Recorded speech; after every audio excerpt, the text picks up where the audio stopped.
contact sheet is a positive of all your negatives. And it's made from the negatives literally making contact with your photo paper.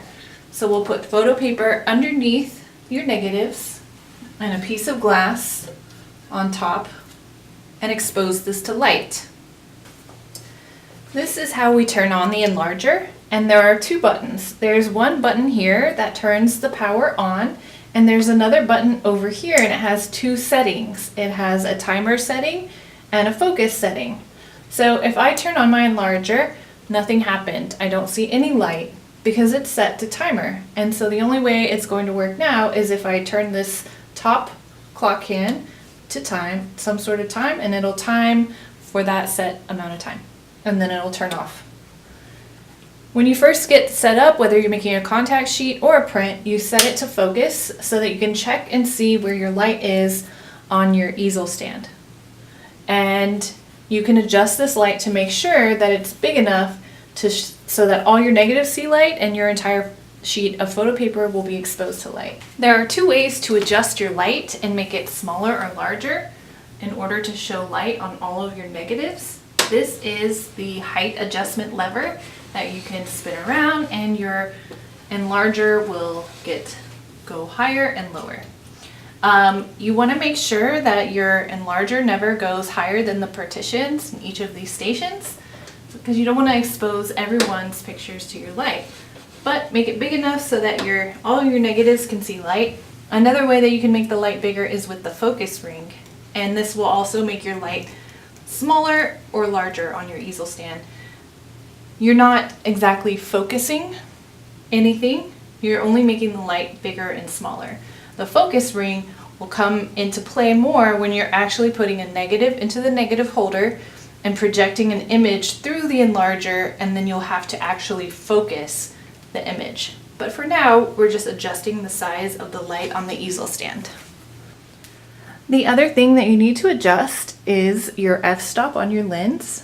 It has f-stops from 16 all the way to 4.5 on this lens. A good place to start is at f8. It's kind of in the middle. So with each click of this lens, your light is either doubling the more you open up the aperture in the lens, or decreasing in half as you close the aperture. It works just like the lens on your camera. The smaller the number is, the more light it's letting through the lens, and the larger the f-stop number, the less light it's letting in through the lens. Now that we have everything set up, we're ready to begin making a test print in order to get our contact sheet. So you should all have photo paper in a box. Inside your box you'll find little strips of paper to make test strips, and you'll find whole sheets of paper. The whole sheets of paper are 8 by 10, and this is what we use to make a test print. You will need to grab a strip of paper and place it underneath your negative. Make sure the shiny side goes up on your photo paper. The shiny side has the emulsion. Place your strip under the negatives and your glass on top of everything.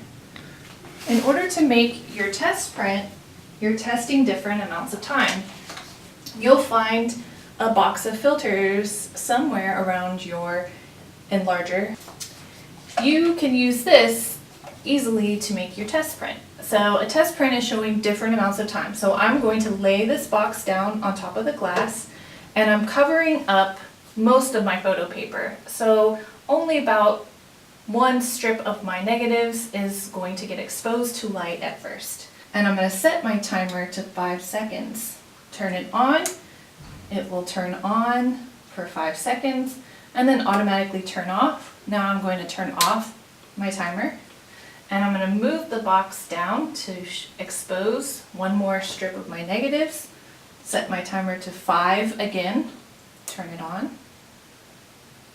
Let the time run out.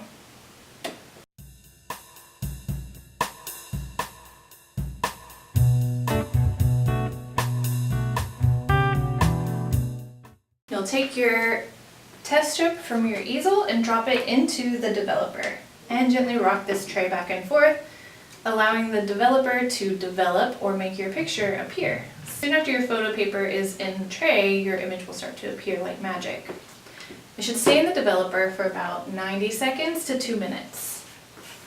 A few moments later.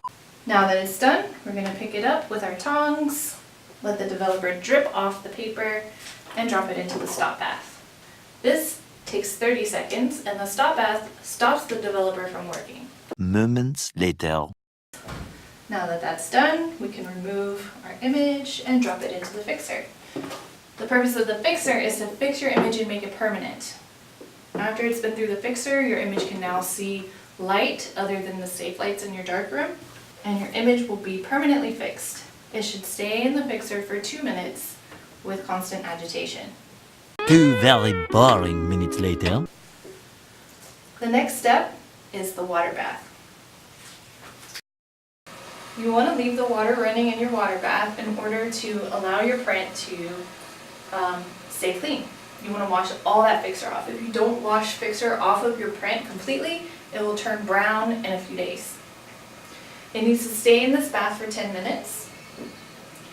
This is our test print though, and I'm dying to see what time is going to be best for my contact sheet.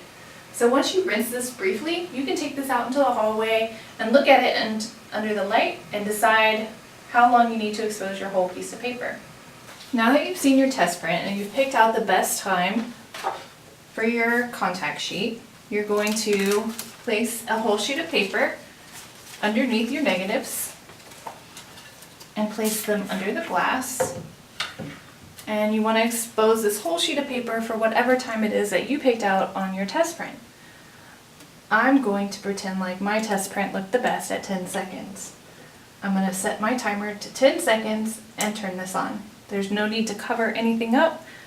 You want all of that paper to see light for 10 seconds. Now your paper is ready to go into the developer and then the stop bath, the fixer, and the water bath for 10 minutes. Once it's done in the water bath, you'll want to hang your print to dry, and then you'll have your contact sheet. You can now use your contact sheet to see how all your pictures look and pick out your favorites that you want to print.